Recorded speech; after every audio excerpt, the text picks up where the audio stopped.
So without another word, I leave it alone. Hello, welcome back to the letter. We're gonna just go ahead and continue with Rebecca's story and see what's gonna happen. Let's see if this ends up being an hour again.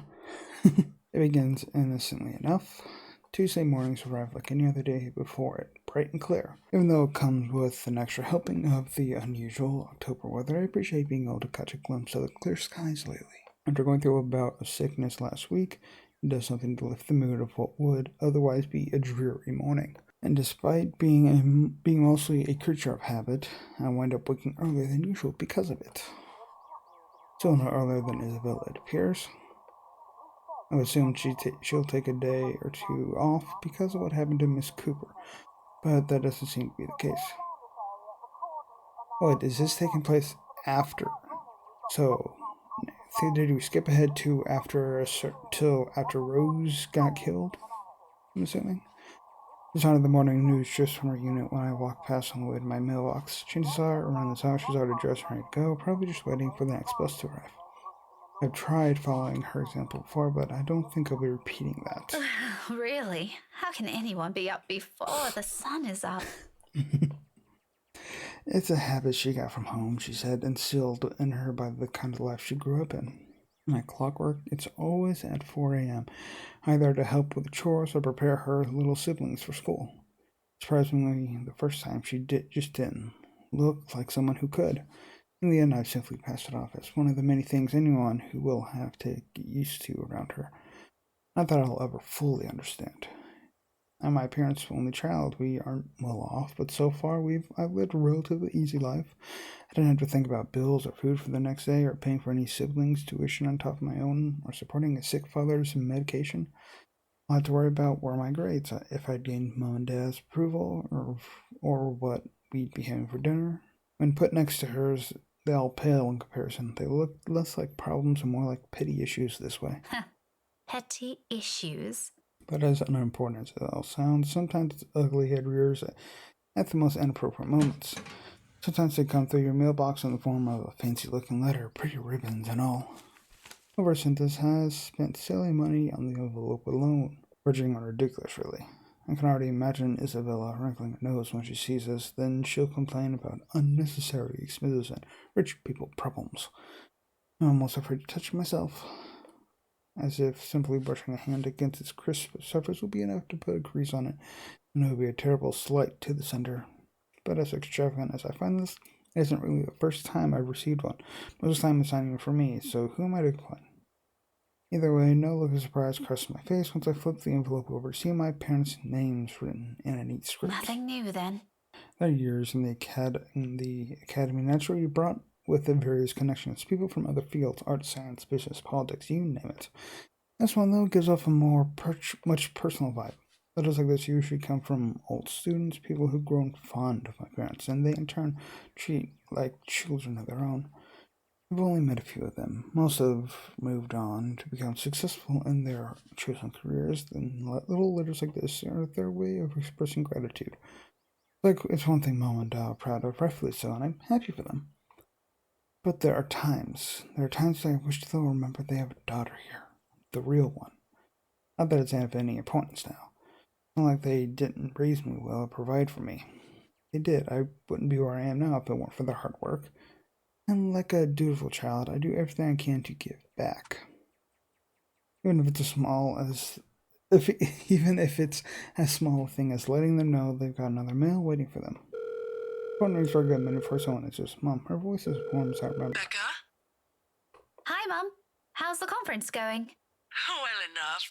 Until your dad sprained his ankle. Ooh. Oh no, is it bad? I'm alright. In case anyone in this family cares to listen, I'm alright. Very much alive, darling. And there you have it. He'll be up and walking in a few weeks, don't worry. We're going to have to extend our stay here until it heals, though. Is something the matter? Nothing big. Just that this mail arrived for you this morning. A lie. Thankfully, she doesn't notice. Although, if I'm going to be honest, a small part of me yearns for her to do so and ask me about it, but I put down the idea almost as soon as it surfaces. I shouldn't make them fret. They're busy. What does it say? Raise your glasses, give cheers to the good times, blah blah. Becca manners. That isn't how I taught you to read. Sorry. You are cordially... it's an invitation, Mum, for a housewarming party. From, Hannah? Oh, so this is how she ended up at the party. The name rings a bell, though at the moment I don't recall when or where I've heard it recently. It must be nothing too important if I didn't bother committing it to memory. There are a lot of Hannahs in the world, so who knows? Hannah. She also wrote you a note, Mum. It says you used to be her private tutor at the Evans mansion, and that she misses you and would love to see you two again. Makes my heart clench to read another openly say those words to them, the same ones I want to tell them. I want to see you too. It's been years since we've been together as family, and if there's one thing that hasn't changed from childhood, it's that Mum and Dad are still busy with their respective careers. Out of the country, away on some meeting or symposium, sometimes for months on end. It only grew more frequent with the years until I'm old enough to live on my own. I like to think that's how I become independent at such an early age. They've always praised me for that. At times I wish I didn't. Oh, I remember now. Honey, it's Hannah. Hannah Evans. Remember? Bright girl, 2 years older than Becca? Didn't she get married a few years ago? 7 now, I think. But they grow up so fast, these kids. Yeah, she invited us to that too. Fonte de Medici. But we missed that one because you had to present your paper in Singapore. We did send her a note after. Still a shame we couldn't attend, though. What is it about this time? She sent another invite for a housewarming party. Becca, when is it? This Friday, Mum. Oh, that's too bad. We'd love to be there, but Da's not in a condition to go walking around. I guess we'd have to decline again. I really miss that girl. I could go in your place. I let it slip without thinking. Personally, I've never been fond of gatherings, regardless how simple people make it seem. But if there's one thing I hate hearing, that disappointed note in Mum's voice always rings first. Whether it's directed at me or some other thing doesn't matter. Are you sure? Don't you have work this Friday? The event will be in the evening, Mum. It shouldn't take anything away from my schedule. It's all right. The invite's for 2 people. I can bring someone with me so things don't get boring. I see. Maybe you can also invite Ashton? Mum, that's a sure no from him. He hates attending parties. But I'll see what I can do. If not, I can always bring Isabella with me. You know her. She won't say no if there's food involved. I have a feeling she's going to say no. Okay, if it's not going to be a big problem for you, I don't see why not. We owe you this one, darling. No problem, Mum. I'll even say hi to Hannah for you. Please do. And let her know we'd love to see her once we're back in the city. Leave her our number or something. I will. But you know, the 2 of you would have become really good friends. Don't you remember? You met with her once. If my memory serves me right, you were 12 then? This too, I can't recall. It's probably one of those meetings where we only talked a bit before going our ways. If she did leave an impression, I'm pretty sure I would have written about it somewhere, or at least recognized her name. As it is, the only few people I remember clearly from the time in my life is Ashton and Mandy.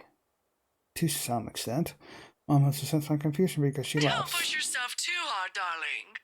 Really? It felt like having 2 daughters back then. Sometimes I wish they didn't send her away to boarding school. But, well, you know how often that goes with them.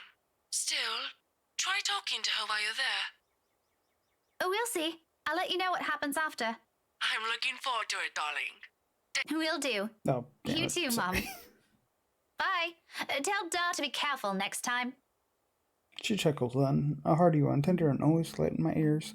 She may be a stern teacher, but this is the part of her I love the most. The sound of it still echoes, even as her call comes to an abrupt end, bringing with it a memory from so many years ago. And life and responsibilities that accompany adulthood are things far from our minds. If given the chance, I'd love to go back to those. I don't dwell on it, though. Shaking it all away almost as soon as the memory forms is a clear picture in my head.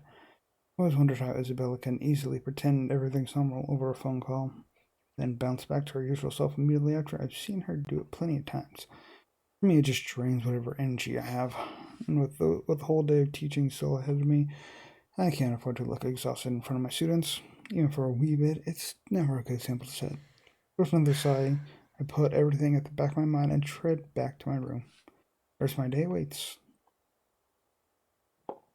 15 minutes later, I'm heading back out dressed for the day, my car keys in hand.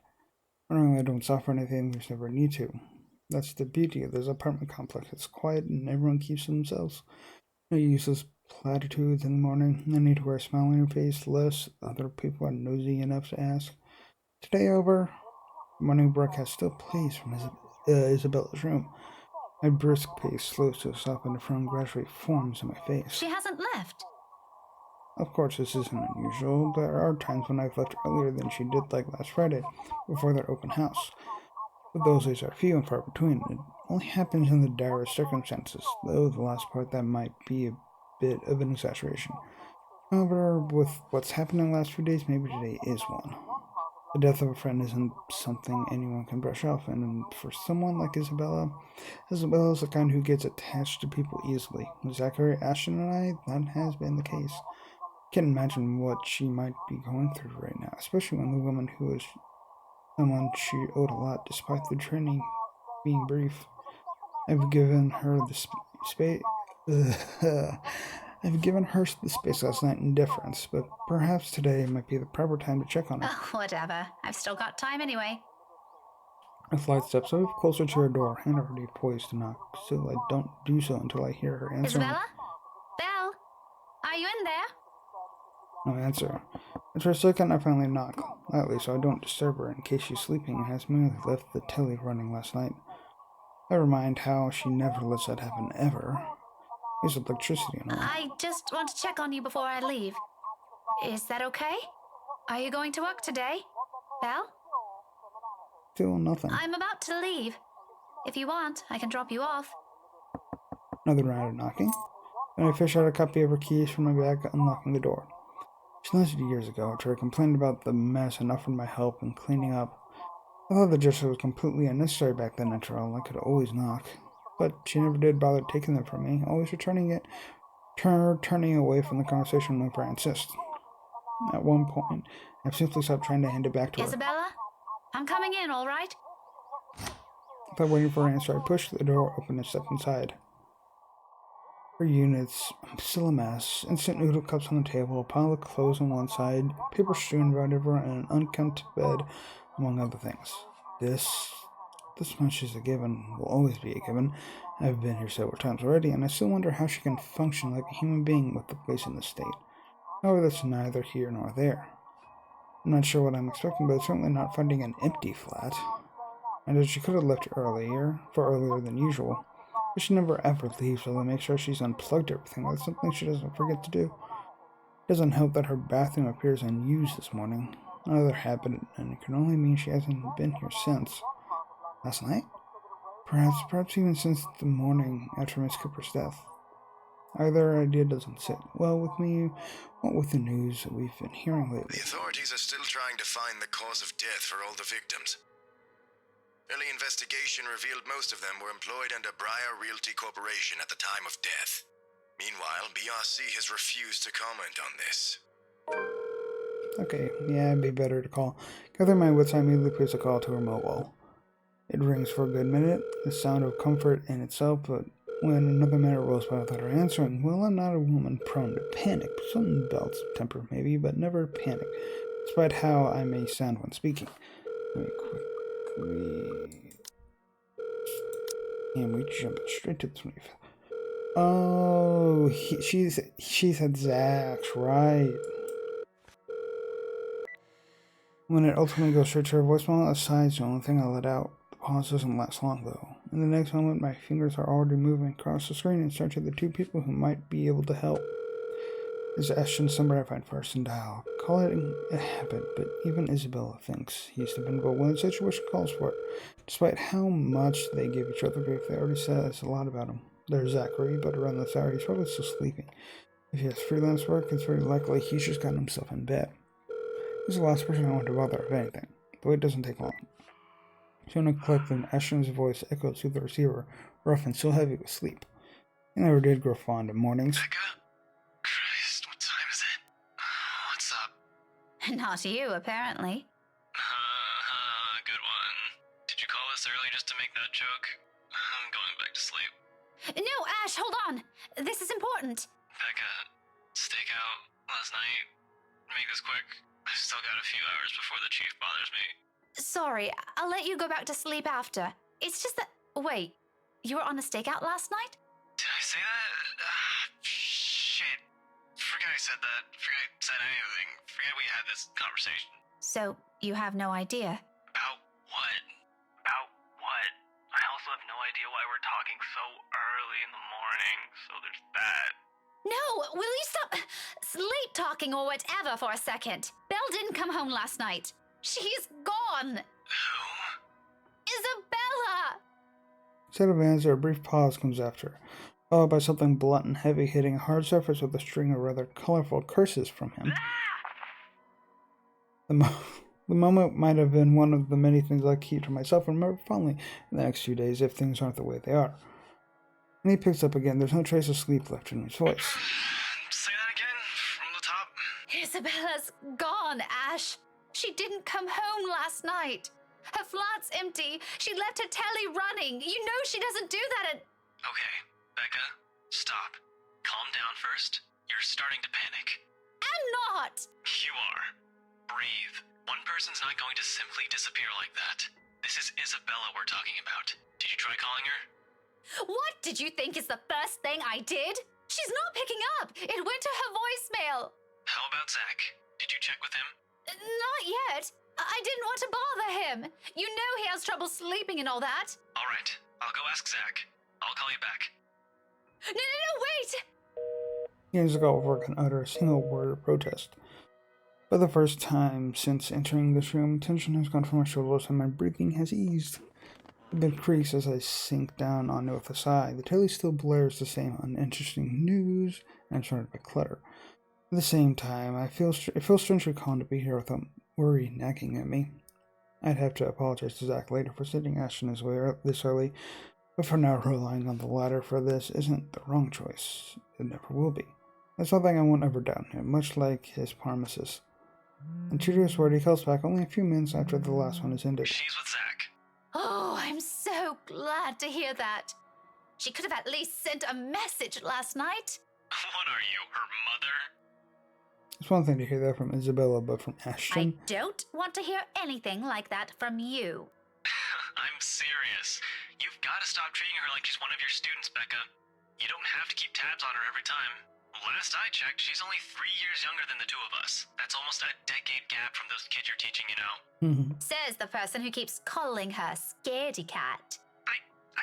That's not related at all. Anyway, I'll go check how she's doing. Don't stress yourself out. You go ahead to work. Wait, you? Don't you have a precinct to be at?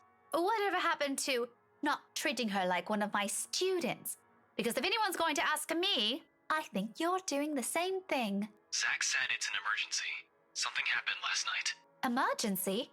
He didn't put in those exact same words, but it sounded like it. Ash, what really happened? Is Isabella fine? She's alright. She's safe. Zach let her stay the night after she... Look, okay. Z-Man wasn't clear about it, but let me handle this. I'll check on her. I'll bring her home. Sounds like a lie if I've ever heard one. The sort where he omits things so people won't fret, and I'm not sure whether I should be happy he cares that much to do that. There shouldn't be a need for this between us, is there? We grew up together, didn't we? He knows I'm capable of at least hearing out the truth without gnawing at me for the rest of the day. He knows me better than that. I know him better than that. Frankly, there's plenty of other things to say about this. But despite and after all the trouble he went through with how things are moving at the moment, only one thought occurs to me. Oh, joy.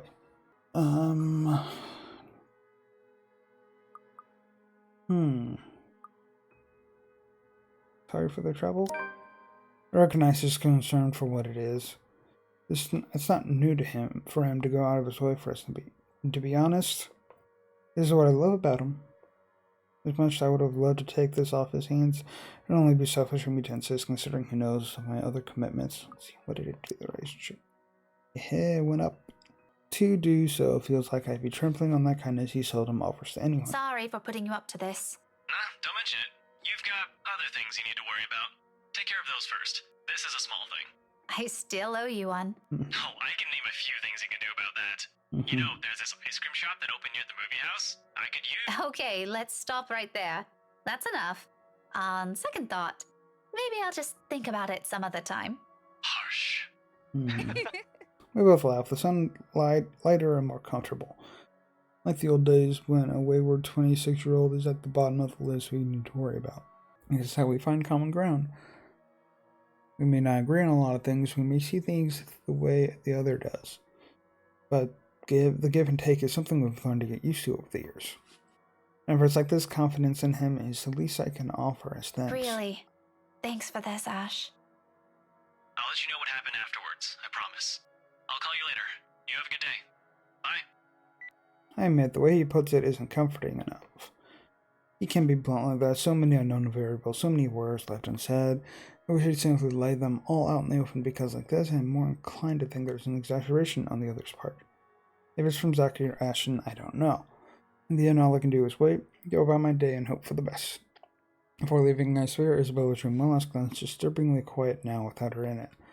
I'll get answers from her later. For now, my concerns are best left here. The rest of the day slips away in a blur.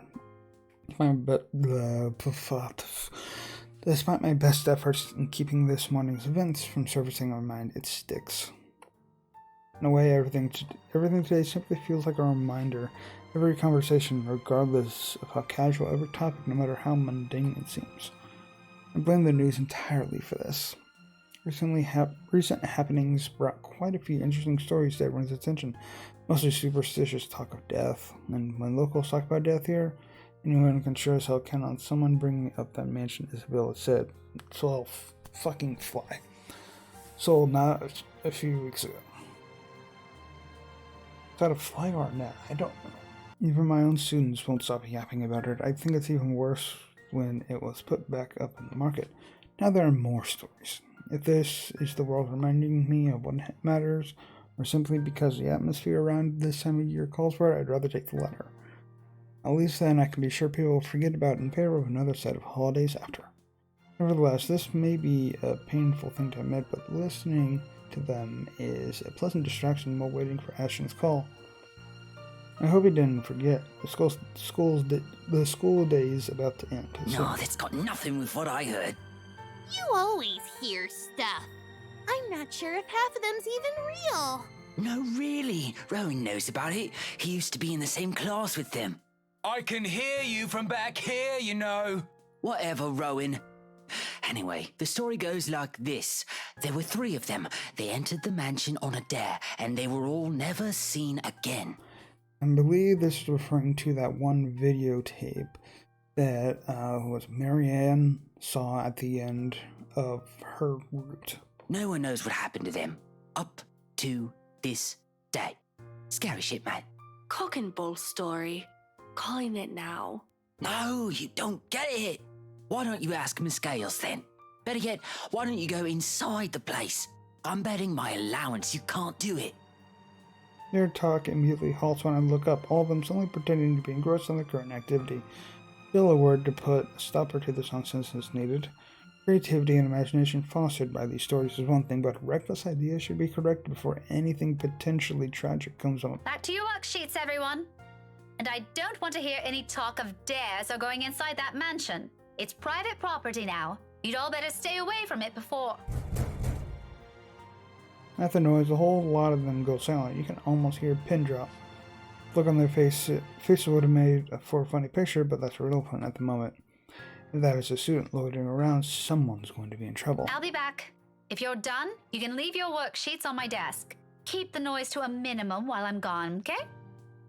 I can sense their eyes on me as I walk out the door.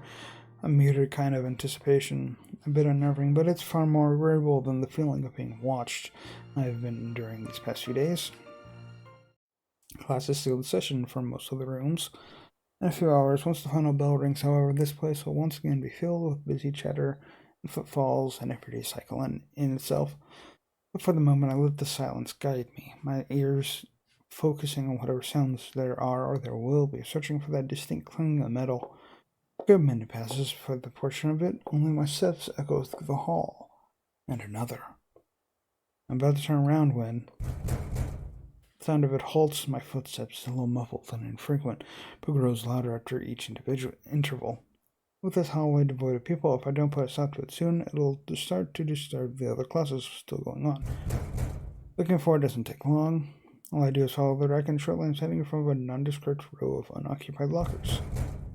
From inside one of them, sitting in the middle, comes the noise, annoyingly disruptive now that I'm facing it. Like someone's pounding on the metal door from the inside, hoping to get out. Leaning forward, I try to get a glimpse through the horizontal slats of whatever is causing it. But in this light, only darkness greets me, and another round of clanging, louder than previous one. We're desperate. I've heard stories before from other students, from few colleagues who had to deal with it once or twice, although personally I've never encountered one myself. I can only thank the heavens I haven't yet. But If this is another kid some other student stuffed in a locker. with the huff, I straighten up and study it briefly with a frown. Without delay, I reach for its handle, and at once it stops, immediately replaced by the muffled sound of a mobile phone ring. I give the door a few raps before taking my attention away. A second. Another. When nothing or no one responds, I finally burn my eyes and pull out my mobile.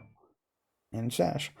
Ashton's voice greets me from the other end of the line, oddly cheerful in light of this morning's matters. Maybe because I'm just expecting some grave or serious news from him. Said I get this. Hey, Becca. Well, you sound happy. I do? My voice still sounds the same to me. There are only two things I know of that could be the reason for that tone. Sweet's always gotten a good lead on this case. From the sound of it, I'm going to assume it's the former, since lately that case is all that's running inside his head. There's ever a third one, I've never heard of it yet. It can only be one of the two. Ignore that. How's Isabella? Drove her home a few minutes ago. I think she's sleeping now. Sorry this took a while. Z-Man gave us the puppy eyes after we tried to leave. Had some food prepared for us, apparently. We didn't have the heart to say no. That's all right. Is she okay now? I'm not really sure. She didn't say anything to Zach, but she mentioned a plan to take a few days off from work. It was a passing comment before I left her, so I didn't get to ask. Must be because of Rose's death. Could be. It doesn't seem like it from Zach's story, though. He said she was shaking when she got there. Shaking? Oh, word triggers a memory. From 3 days ago, on the way home from her little treat after she sold the mansion. I didn't think much of it at the time, but I won't lie, it scared me. The terrified look on her face, how she sounded when she suddenly screamed. Becca? Still there? Yeah, I just remembered something. Sorry, don't mind me. Look, if you can talk to her, get the story out of her. That would be great. She wouldn't talk to Zach or me even when I tried. Maybe she'll speak up if it's you. I'll give it a go, but I can't promise anything, okay? You know how stubborn she can get. But thanks for letting me know about this. If you want, I can get you that ice cream thing you mentioned tonight. As thanks. Just as thanks for all the trouble I've caused today. Believe me, I'd love to take you up on that offer, but I've got something on my schedule this evening. Maybe some other time? Thanks a lot, Becca. A short pause before he cuts the call from his end. Once again, I'm alone with my thoughts. But rather than answers, all I got from it were questions. More of them, one on top of the other, as if the world isn't planning to give me a break anytime soon. That's a problem I'll tackle later. Right now, I've got students who need to be taught follies of eavesdropping. If the slightly open door and there's smothered laughter from inside is an indication. All right, enough eavesdropping. All of you, back to your seats. Is that your boyfriend, Miss Gales? Oh, she wants him to be. None of your business. He totally is. Quick scuffle follows the comment. If there's a retort prepared for the tip of my tongue, I drop every pretense of letting it loose on them. There is no use arguing with teenagers sometimes, boisterous as they all are. They're still my kids, so rough around the edges maybe, but still my kids. Shaking my head, I head back to the classroom this time, but not before taking a glance at the locker again. This made sound sense. Must be the wind. So without another word, I leave it alone. Really? All in all, the entire school day ends without a hitch. See, I believe it's just the nighttime of the same day. Yes, it is just nighttime. It could have gone better, mind you, but with the exams now and getting out of work before the sun has set, looks as though it's far off dream for now. At least until they're over. Then we will have the holidays to look forward to. I need a drink, and I need a drink. There really are times when you simply take what you can get for the time being. Nothing wrong with that. All I'm hoping for is this will continue until the whole day ends. There's still that promise I made to Ashton. Frankly, the idea alone doesn't sound good. Isabel doesn't talk to them. What makes them think she'll talk to me? It's not like there's a hierarchy, is there? Just because I can handle Isabel's childish tendencies doesn't mean I can do it all the time. Really, those two give me too much credit. Nevertheless, I'm keeping my fingers crossed, if only because I'm also worried about her. Both Zachary and Ashton deem it important that somebody get the story out of her. Here's to hoping it's got nothing to do with that letter again. Oh, it does. It definitely does. I understand if she feels a bit stressed lately, but keeping that story going on for more than a week is... it's bound to get tiring at that one point. Seriously, I merely don't want this to end in another argument. God willing, the cafe special will help smoothen things out. Sure, it's always been food with her. Or money. But mostly food. At this hour, the cafe is usually filled to the brim with people. That's the reason Isabella and I rarely ever go here during the evenings. It's simply too much of a hassle when we can prepare food ourselves in the comfort of our homes. There really isn't much reason to eat out lately. What with life going on a busy streak, no time for long lines. Better spend that doing something productive, yes? Lucky there isn't one tonight. Only a few people are idling around the corner. Four of them, in fact, a woman in her 60s and a teenager, busy with his phone. Both are just waiting to be served for their orders. The other two, a posh-looking man and a child who I immediately recognize as Kylie, appear to have not been yet picked anything they want. For some reason, my stare lingers at the guy. Though dressed relatively well and looks harmless, I haven't seen him around these parts before. Someone new in the neighborhood, perhaps. Even so, there's something familiar in him. It feels like I've seen him somewhere before. It also begs the question why Kylie is with him. Of course, the girl easily takes liking to anyone who buys her sweets, so it's both a bit worrisome and unsurprising. The blonde bloke doesn't look particularly thrilled with the company, though. Tear my eyes away from them soon enough. Once the guy at the counter appears ready to take my order. That night, I'd also hate to be accusing of ogling strangers. 2, evening special, takeout. I was already punching the order before I even finished. Saying my order out loud is really more for formality's sake and made it a habit. He has known Isabel and I long enough that if we ever drop by here, he already knows it's always because I'm buying dinner for the two of us. I rarely visit here alone if I can help it, but Isabella can sometimes be a bad influence. He gives me a small smile before leaving to prepare my order. While I fish for my wallet when... Look, you little ankle biter. If I buy you the biggest parfait they have, will you please behave? I would just like 10 minutes of peace and quiet. Well, that's why he... Okay. You said you'll get me some bread pudding this time. Yeah, well, darling, they said they ran out of it. Just pick another one so we can be on our way. Their parfait doesn't look as cute as the one my mom bought me. Parfait is just ice cream, sweetheart. It'll melt no matter how dainty it appears. In the end, it'll all look like an ugly puddle. Now come on, just pick one. It could even be the most expensive one on that list. I don't give a shit, care. I don't care. What I would give for someone to buy you off my hands right now. What? My whole attention instantly snaps back to them and their conversation. Jumping to conclusions is something I am particularly fond of. Especially when all I have are baseless assumptions, but you can't really trust a stranger these days. No one around this cafe seems to have noticed his words either. Very suspicious words. Still, I don't move. Yet. But my hand has already shifted from my wallet to the book I'm carrying.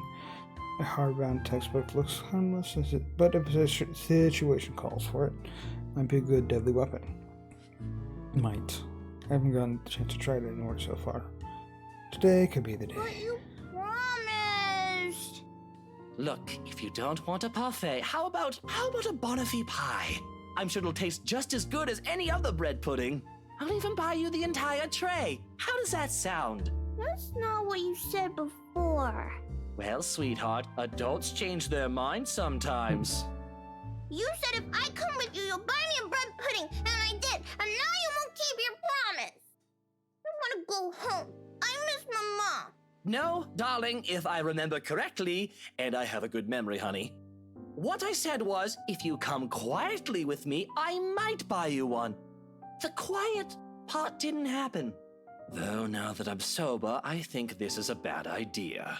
And I should just ship you someplace else for that peace and quiet. Oh, that's it. No hesitation. In a few paces, he's within my reach, and without warning, I'm slamming the flat area of the book against his skull. Ow! Oh. There's a cry of pain followed by him instantly crouching down, hands nursing the sore spot. Almost comically, if this were a different situation and the safety of a Sankoretti student isn't at stake, I'd probably feel sorry for him. I mean, has anyone seen how thick this Get book behind is? me, Kylie. Miss Pink! It's amusing how fast our expression changes from the pouty one earlier to something to that of utter delight upon seeing me. But there's no time for any pleasantries, not even quick ones, because soon the man straightens, and I'm readying my favorite newfound weapon for another hit. He said this time he's ready. Before I can land another one, his hand shoots out to catch my wrist and a firm hold. Ooh, hey, would you look at that? And the look on his face. Bloody hell, woman! What's your problem? To say he's pissed would be a complete understatement. And I've been the weak-willed, so I'd probably cower under a sharp gaze, but that simply isn't how I roll. If he thinks he can scare me and do as he pleases here just because I'm a woman or whatever his reasons may be, he's got another thing coming for him. So instead I return it to him with the same intensity, with the same venom. What's my problem? You're the one who has a problem here. Rotten bowbags like you don't deserve the freedom to roam this town. What are you doing to this girl? And why is that any of your business, pray tell? Oh, it's my business if I make it to be. Now, release me or I'll call the police. Oh, you think that scares me, Daisy? I have a name, you sleazy douchebag. Oh, I'm sure. The name is changing constantly, and I love it. His grip on my hand only tightens when I attempt to shake it off. His tone may be dripping with anger or sarcasm, but the gleam in his eyes says it all. He's getting a kick out of this. Riling people up, getting on their nerves, invading their personal space. He knows exactly which buttons to push. The nerve of this person. The nerve of this arsehole. If he thinks I'm going to give into this goading, please, he might as well just kiss his sorry behind. In fact, why not do the most sensible thing right now? Teach him a tough lesson. Oh joy, this is going to be interesting. I have a feeling I know where this is going. I really don't like Luke. Mister, you have until the count of 5 to let me go and step out of my personal space. Ooh, Luke's went down fast. I'm sorry, this might kill someone in the end, but I really do not like Luke still. Still not a fan of Luke, so fair warning. Fairer than any I can offer for people of his kind, and I'm already being considerate. Hell, this asshole doesn't even deserve a warning. If he doesn't listen, well, he's as much responsible for what'll happen next as Or anyone. else what? Such vulgar words coming out of that pretty mouth. A gorgeous flower like you shouldn't even be saying. Don't say I didn't warn you, bowbag. Love that intensity, Daisy. Yeah, I still hate him. FYI, I like feisty in a woman. It gives them this certain charm. Dude, you're married. Why don't you? 5. Second of silence. Until that point, my legs move in a fluid motion, delivers a swift, powerful will kick to his nether regions. Needless to say, the effect is instantaneous. He yelps, abruptly drops his hold on me, and kneels over, howling from the pain. I can see tears forming at the corners of his eyes, too. Though the mere sight of it prompts not an ounce of remorse for me. I would have been gentler if he isn't such a dirty little prick with an ego too big for his head. Too bad. Whether this obliterates any chance of him ever procreating remains to be known, but a part of me is already praying he doesn't ever breed after this. We have no need for more of him in this world. You mad woman! I warned you, you ass. Why This is harassment, I'm telling you! Harassment! Then why don't you tell that to the police once they get here, You despicable! Whatever you're assuming I am, I'll have you know it's all in your head. None of it's true. Dude, you're flirting with someone that isn't your wife. That's one thing. That's one reason for me to hate you. You best have that pretty brain of yours checked before that gets worse. What is wrong with you? Is this the face of someone who'd do anything suspicious? Oh?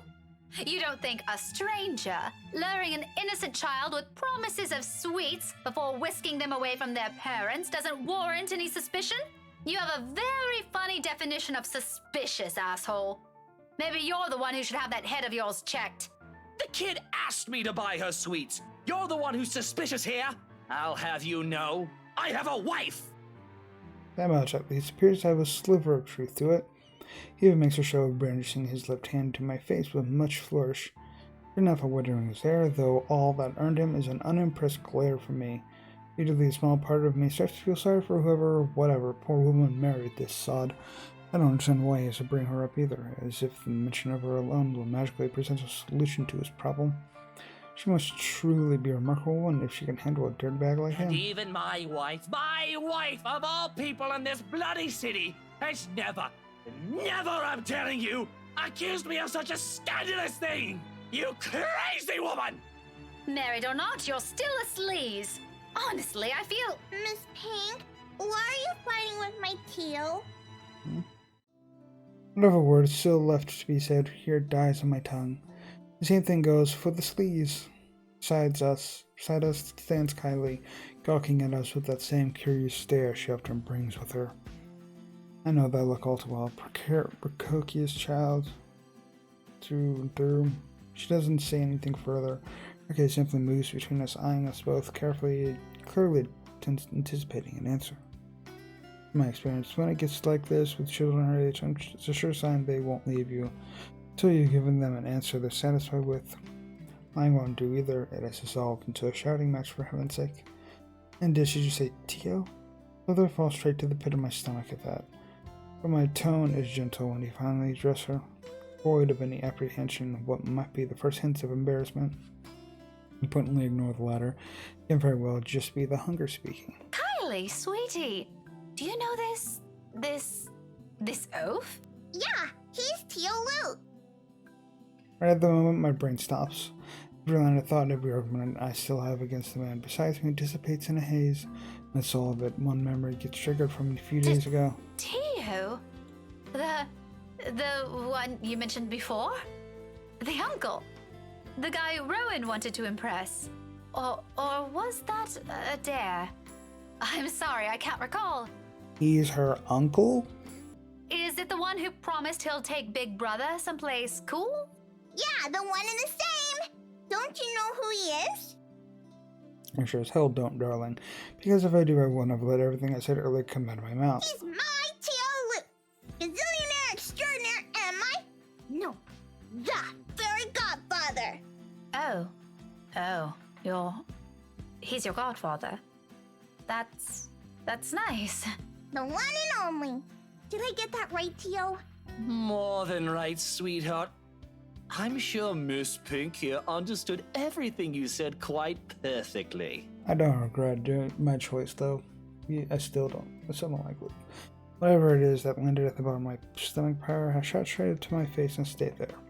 The heat from it slowly spreading to my cheeks, coloring my face in almost the same shade as my hair. If only the earth would swallow me whole here now. His eyes around me, I could feel them jeering, mocking, I can't even bring myself to look at him. What's in there? Amusement? I doubt it. He's probably having the time of his life right now. But I know I can hear the sneer in his tone alone when he talks. He has that smug grin on him, which I may or may not want to punch off his face at present just for the hell of it. But damage control. I need to do some damage control before the whole thing goes south. Apologies to Luke. Okay, it went back up.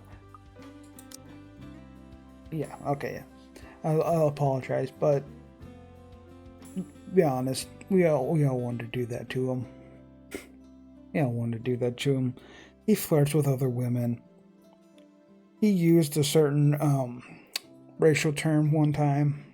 Yeah, I feel like he kind of deserves that at some point.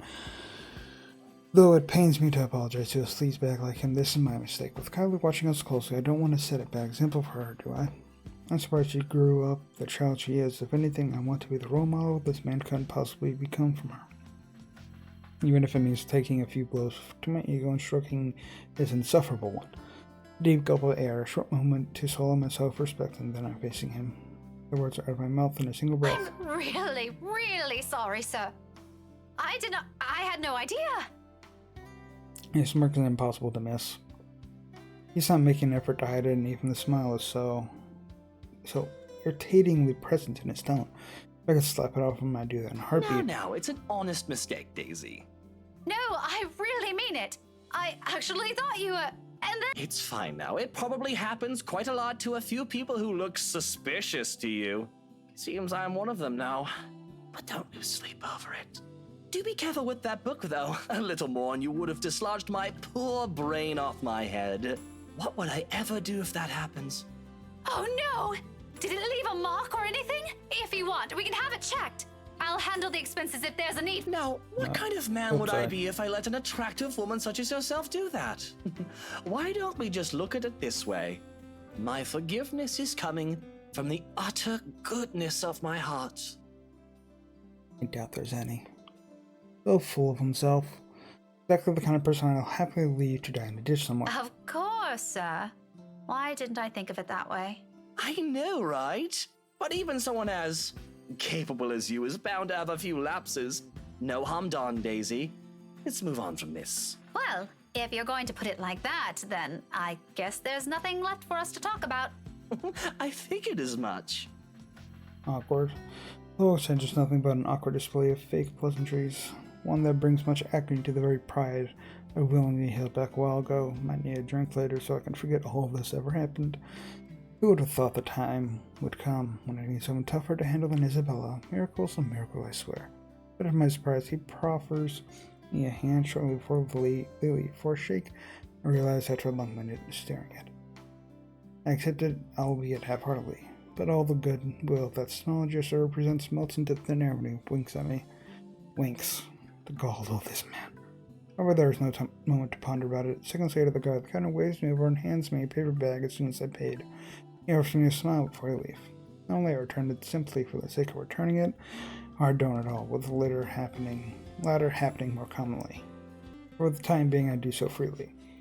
After that encounter and the scene we've caused, seeing a friendly gesture being extended to me, albeit from a person I barely know on a personal level, feels like a reassurance despite bearing no promise of better days.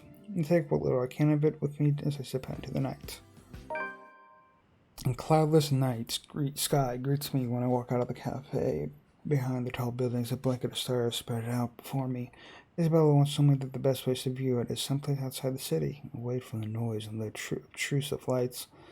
She'd seen it once in her mom's hometown, and another time at the university she used to attend. Then she asked if it's possible to try it out here sometime. I agreed with her at the time, if only because she appeared excited at the mere prospect of it. Bring me those little plans with Zachary and Ashton. But up until now, we've not got around to it, and so I find myself enjoying this, despite being told it's only half of the experience. Little things, stuff you learn to appreciate when you're alone. Because sometimes you get to meet people who are unfortunately born with the innate talent to ruin the mood, and they say it with their mere existence alone. For example, the very driver of the car fast approaching my direction.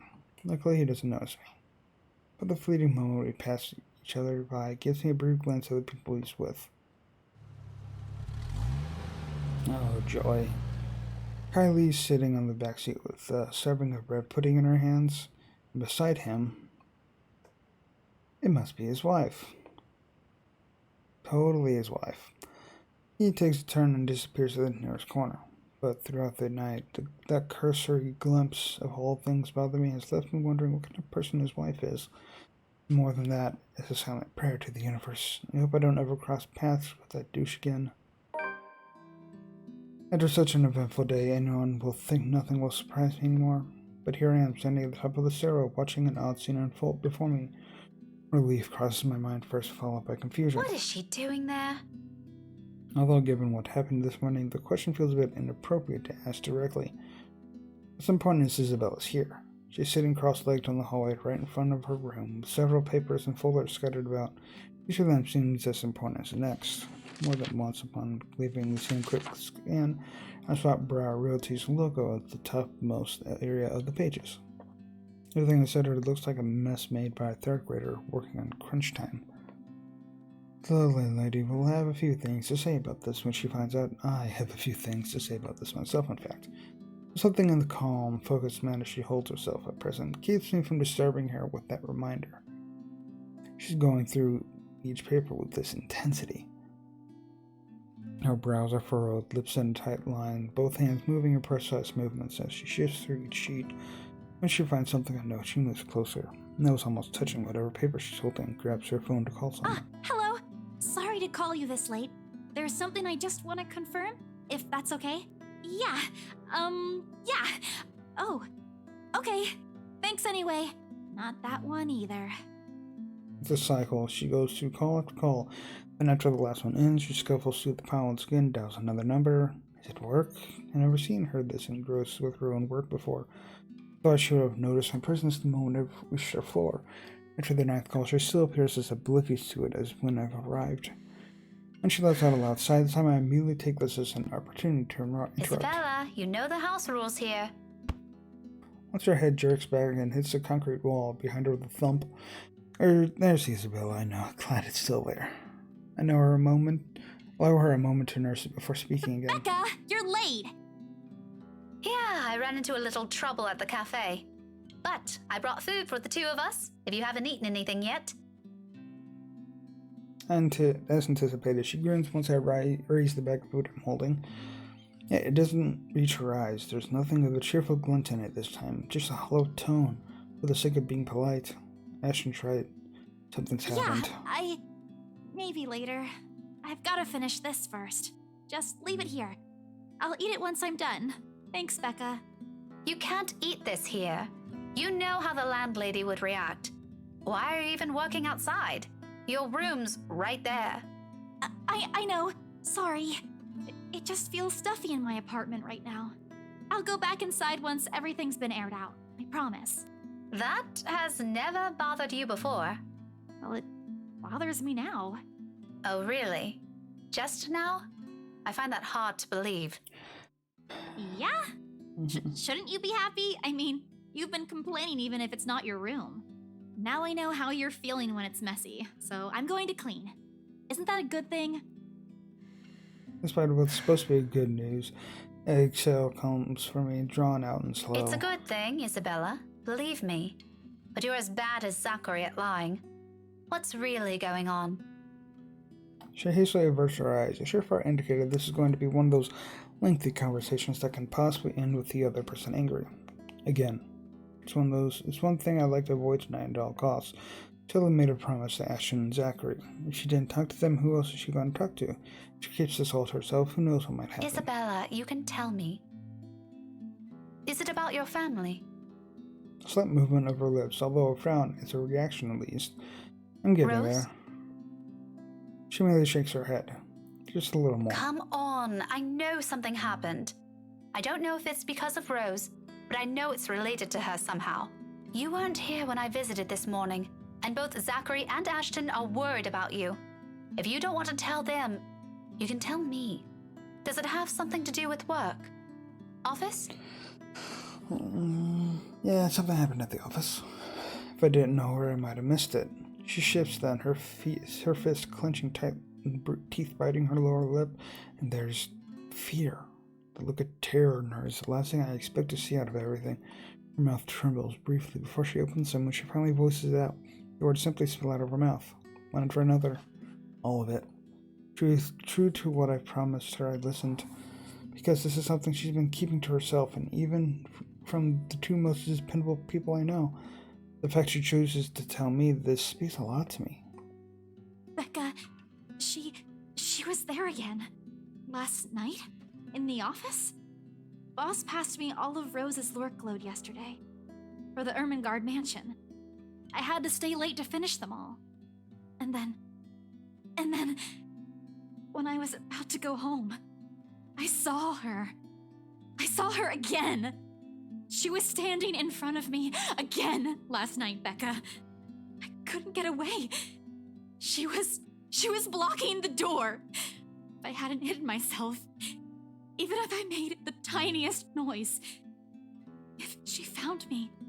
I actually feel that quick time If I remember. She almost did!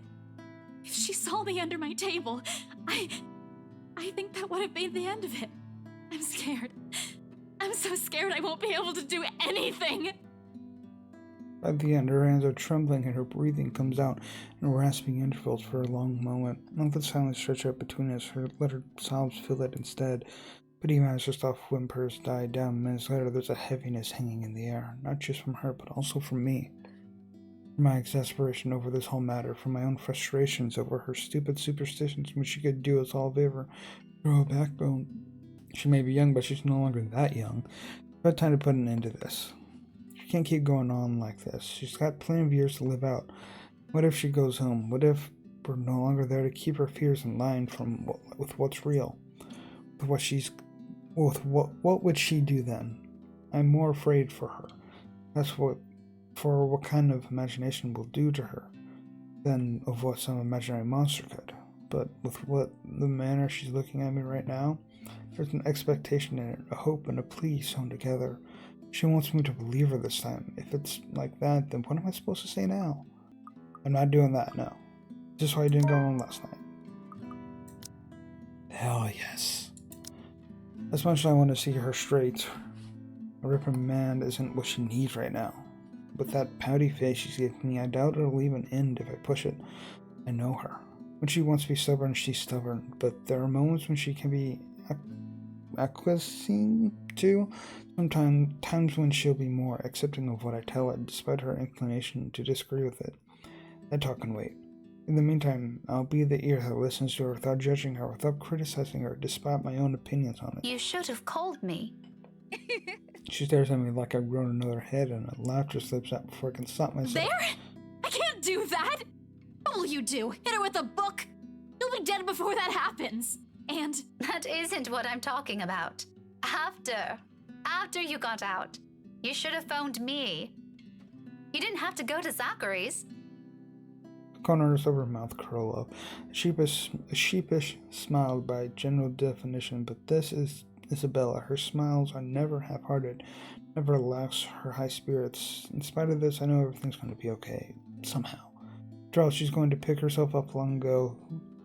She's learned how to pick herself up long ago, long before we met. oh, yeah. Sorry.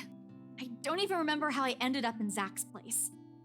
I was in a hurry to get out of the office, and it was already late. Besides, I don't really think you'll believe me if I wake you up over something like that. That's beside the point. True or not, there are people who will always be concerned about you. Mm-hmm. There's Zachary, but he's the first person you went to, and you didn't tell him anything. You just slept there. There's Ashton too, and me. But how do you think I'll be able to explain to your aunt or your family if you suddenly disappeared? Think right. Oh, Right. sorry. I'll remember that next time. Then she grins. Playful and mischievous, a preamble to an old banter. It's still not quite there. Still not quite her usual self, but with it, I know we're bound to get her back soon. Mom. I told you not to call me that. I send her elbow to her side for added measure, but when laughter follows the familiar gist, and none of it is unexpected. This is what's comfortable. This is how we found an equal ground despite our stark differences. So for the moment, I accept things as they are. Afterwards, the hush stretches out before us. For Isabella, this is rare. This isn't her. Yet in this moment, as she fiddles with the edges of another paper near her, as she hugs her knees close to herself, lets a pensive expression linger on her, feels strangely fitting, as if this is where everything's supposed to lead to if we allowed it long ago. The second sight of the moment is broken by the sound of a door easing open, and a voice begging some little peace. How many times have I told you girls not to loiter around the hallway? It's noisy. Some people here are trying to sleep. Quiet down or go do your talking inside. I'm pinning a memo to your door the next time this happens. Millennials. Sorry. We won't do it again. You'd better. The door closes and Isabella starts gathering the mess she's made, carefully stacking them all in her arm. At a loss for what to do, I help her pick them, and for the first time I get a closer look at it. Completely unintentional, of course. But it catches my attention nevertheless, and confused frown makes its way to my face. Why is she looking through this? I look for her for an explanation, but she merely ignores the question in my eyes, takes the paper off my hands, and finishes cleaning up. The last paper she puts on top is a letter. The one she supposedly found in the mansion was probably the root cause of this odd behavior. I shoot her a questioning look for that too. All she gives me is a smile, and in a halting tone so completely unlike her. Becca, I'll find a way out of this. You guys don't have to worry about me. Anyways, I should go. I'll see you later. Where are you going? Getting myself some food. Don't wait for me. Isabella walks away before I can stop her.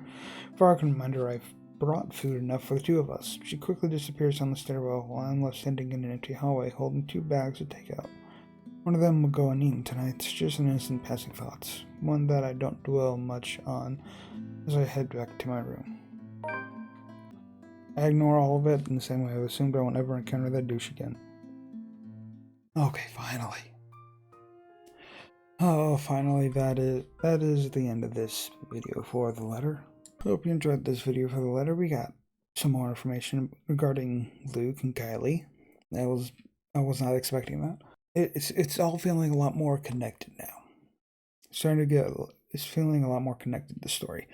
And anyway, if you enjoyed this video, if you did, subscribe, check out other stuff I've done, and see you next time. Bye bye.